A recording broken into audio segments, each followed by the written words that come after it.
What's up guys, welcome to another video. Today I'm going to show you how to do a factory carrier unlock. I have unlocked hundreds of phones using this method and for me it's my favorite. It works perfectly. What a carrier unlock does, it allows you to use your phone with different providers. If you travel and if you want to switch SIM cards from a different company anywhere in the world, you just simply go ahead, you put your SIM card into your phone and your phone will work without any issues. So we're going to begin.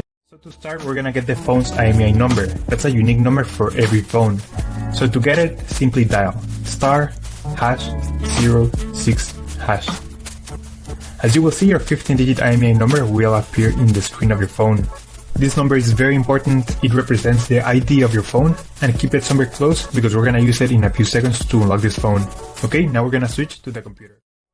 We're going to use this website to request the unlock code to unlock this phone. So first you need to fill in the information about the phone you want to unlock in this form.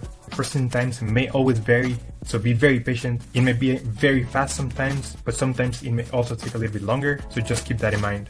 Okay, so after you have waited the estimated amount of time, you're gonna get an email, and I'm gonna show you how the email will look like. And as you can see here, I got this message, and it confirms that the phone has been unlocked. Let me know if you have any questions on